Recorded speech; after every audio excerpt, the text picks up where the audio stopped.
नमस्कार श्रोताओं। आज से हम एक नई श्रृंखला शुरू करने जा रहे हैं।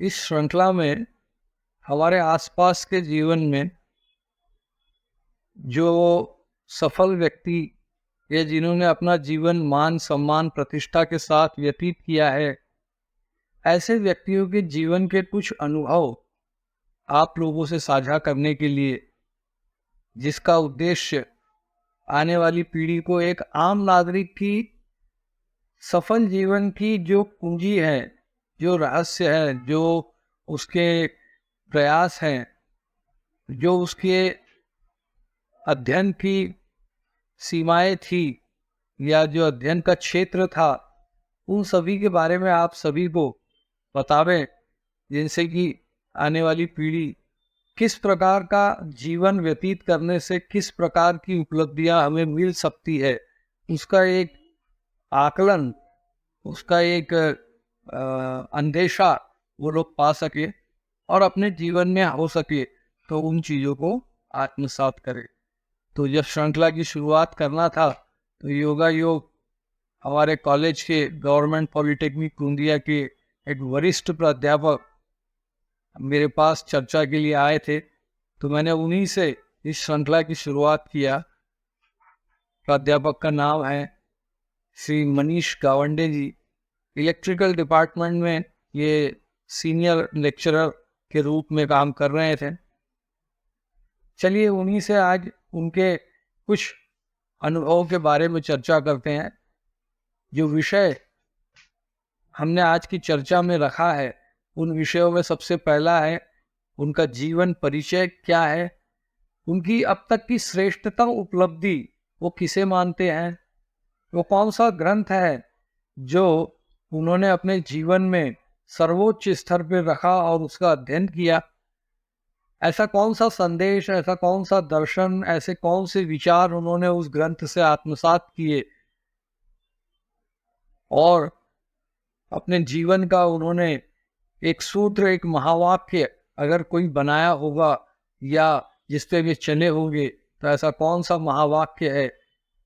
और अब तक के जीवन में उन्होंने जो भी अनुभव प्राप्त किए, व्यवहारिक जगत में, सामाजिक क्षेत्र में, आध्यात्मिक जगत में, शिक्षा के क्षेत्र में, व्यापार के क्षेत्र में, तो वो अनुभव भी हम उसे साझा करेंगे। आशा करता हूँ आपको ये श्रृंखला पसंद आए। पूज्य गुरुदेव जी से करबद्ध प्रार्थना कि इस प्रयास में अपना आशीर्वाद प्रदान करें। तो चलिए आज की ये श्रृंखला हम शुरू करते हैं। Shri Manish Gawande ji, government polytechnic Gondia, lecturer in electrical department. नमस्कार सर। नमस्कार मित्रों, मेरा नाम मनीष गावंडे है। मेरा जन्म नागपुर में हुआ है और मेरी उम्र 55 साल है। मेरा शिक्षण यवतमाल और नागपुर इस शहरों में पूरा हुआ है। मैंने बीई और एमटेक इलेक्ट्रिकल इंजीनियरिंग में किया हुआ है। अभी मैं गवर्नमेंट पॉलिटेक्निक गोंदिया में अधिव्याख्याता इस पद पे काम कर रहा हूँ। इसके पहले मैंने खामगांव, अमरावती, आरवी, नागपुर इन शहरों में गवर्नमेंट पॉलिटेक्निक में काम किया हुआ है। शिक्षण क्षेत्र में ही मैंने अब तक काम किया हुआ है। निजी स्तर में मेरी उपलब्धि मैं बोल सकता हूँ कि मुझे जो भी सरकार ने नियम के अनुसार वेतन में बढ़ोतरी दी, वो सब मेरे लिए उपलब्धि है। कार्यालय स्तर पे मेरे लिए उपलब्धि जो वो है जब मेरी संस्था को राष्ट्रीय स्तर पे या राज्य स्तर पे पुरस्कार मिला। ये जो पुरस्कार मिला, इसमें मेरा भी योगदान था, ये मैं मानता हूँ और इसीलिए ये मेरी उपलब्धि है। मेरे लिए अब तक का सर्वोत्तम किताब how to stop worrying and start living by Dale Carnegie ये है।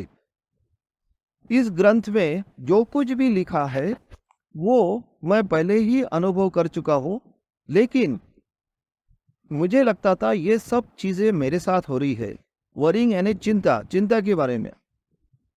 जब मैंने ये ग्रंथ पढ़ा तब मैंने ऐसा महसूस किया, ये तो हर एक के साथ होता है, मेरे अकेले के साथ नहीं होता है।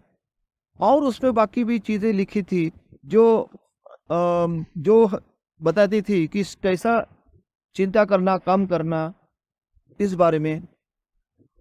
तो इस ग्रंथ का मुझे इतना प्रभाव पड़ा कि मैं वो पूरा ग्रंथ एक दिन में ख़त्म किया हुआ है। हालांकि मैं ये ऐसा नहीं बोल सकता कि इस ग्रंथ ने मेरी ज़िंदगी बदल दी या इस ग्रंथ के कारण मेरे चिंता करने के स्वभाव में कुछ कमी हुई। चिंता करने का मेरा स्वभाव वैसा ही रहा, लेकिन मुझे अभी ये विश्वास है कि नहीं, ये तो सबके साथ होता है।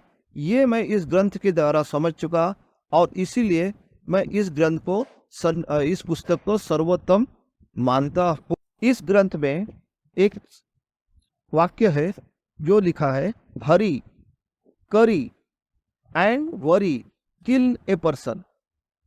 हरी यानी जल्दबाजी, करी यानी आहार, मसालेदार आहार, वरी यानी चिंता, ये आदमी का आयुष्मान कम करता है। ये मुझे इस ग्रंथ में सबसे अच्छा वाक्य लगा। जिंदगी के स्तर पे मेरे सर्वोत्तम वाक्य मैं 3 मानता हूँ। पहला वाक्य है वाचाल तर वाचाल, ये मराठी में है। ये मैंने एक ट्रक पे पढ़ा था। वाचाल मीन्स स्टडी करोगे, तर वाचाल तो बचोगे। सो वाचाल तर वाचाल का मतलब स्टडी करोगे तो बचोगे, जिंदगी में आगे बढ़ोगे। एक दूसरा वाक्य जो है उसमें ज़्यादा बोलने की जरूरत नहीं, there is no substitute for hard work. और एक वाक्य जो है जो मुझे काफ़ी अच्छा लगता है, दैट इज खाली दिमाग शैतान का घर है। ये जो वाक्य लिखे हुए हैं, इसे एक पर्टिकुलर मैच्योरिटी आने के बाद भी ही आदमी समझता है। छोटों बच्चों को ये वाक्य बताने से मेरे ख्याल से ज़्यादा फर्क नहीं पड़ता, लेकिन इसे एक पर्टिकुलर मैच्योरिटी के बाद ही समझना जरूरी है। अब तक के जीवन काल में मैं संतुष्ट हूँ। मैंने जो कुछ भी पाया, जो कुछ भी मित्र परिवार मिला मुझे, उस चीज़ से मैं काफ़ी संतुष्ट हूँ।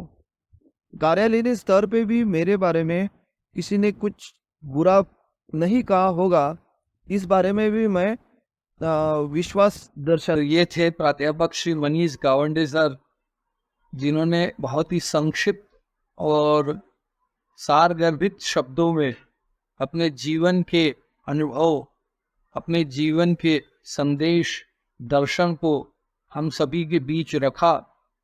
जो प्रश्न यक्ष प्रश्न के रूप में हमने उनके सामने उपस्थित किए, उन प्रश्नों का उन्होंने बहुत ही ईमानदारी से हम सभी के अच्छे भविष्य की आधारशिला के लिए जवाब दिए।